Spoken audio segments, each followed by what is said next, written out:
भक्तों, सभी भक्तों को मेरा सादर नमस्कार। श्री कार्तिक मास अध्याय 2।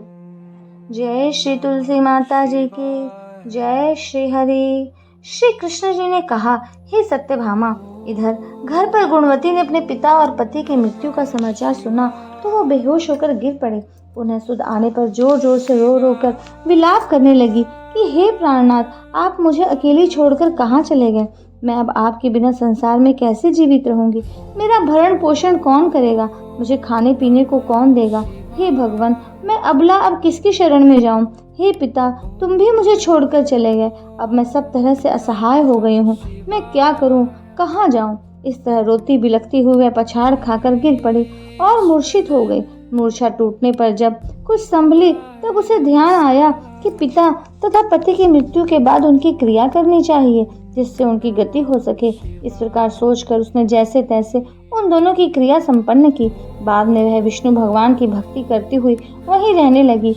सारा जीवन उसने नियम पूर्वक समस्त एकादशियों के व्रत और कार्तिक महीने के उपवास तथा व्रत किए।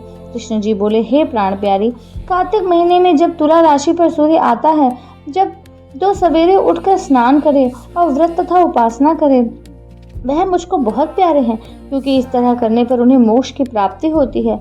उनकी जो भी कामना होती है वह सब पूरी होती है।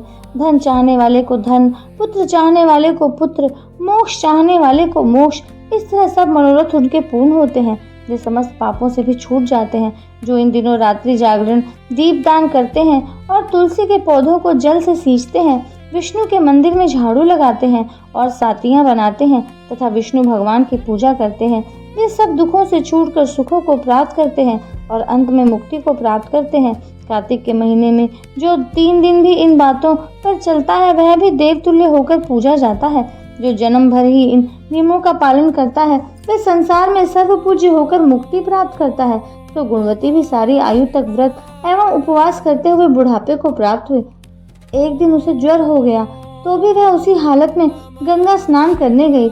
दुर्बल होने से वह ठंडे पानी में डुबकी लगाकर यूं ही बाहर निकली तो सर्दी से कांपते हुए गिर पड़ी।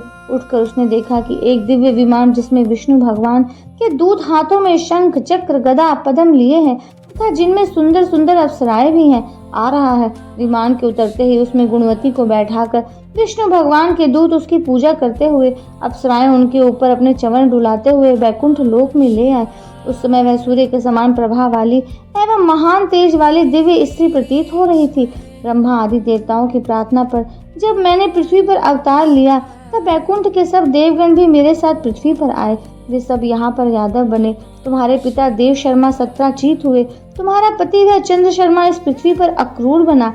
हे प्रिय, तुम वही गुणवती हो जो कार्तिक मास में किए व्रतों के पुण्य से मेरी अर्धांगिनी बनी हो। तुमने उस समय तुलसी के पौधे मेरे मंदिर के सामने लगाए थे, इसलिए वह कल्पवृक्ष तुम्हारे घर में है। तुमने कार्तिक मास में दीपदान किया था, इसलिए तुम्हारी देह सुंदर है और घर में लक्ष्मी का भंडार है। तुमने संपूर्ण जीवन में अपने किए व्रतों का फल भगवान विष्णु के अर्पण कर दिया था। उसके प्रभाव से तेरा मुझसे वियोग कभी नहीं होगा। जो कार्तिक मास में व्रत करेंगे वे भी इस प्रकार उत्तम फलों को प्राप्त करेंगे। अन्य यज्ञ, तप, दान और जो फल मिलता है वह कार्तिक मासों के व्रतों का 16वां भाग भी नहीं है। सत्यभामा अपने पूर्व जन्म का हाल जानकर बहुत ही प्रसन्न हुई। इस तरह से दूसरा अध्याय संपूर्ण हुआ। श्रीमन नारायण नारायण हरि हरि, भजमन नारायण नारायण हरि हरि, हरि ओम नमो नारायणाय, ओम नमो नारायणाय, हरि ओम नमो नारायणाय। राधे राधे भक्तों, आशा करती हूँ कि आप इस वीडियो से लाभ प्राप्त करेंगे और अधिक लाभ प्राप्त करने के लिए मेरे चैनल को सब्सक्राइब करें, वीडियो को अधिक से अधिक शेयर करें, बेल आइकन को प्रेस करें। अगला वीडियो आने तक के लिए नमस्कार। राधे राधे।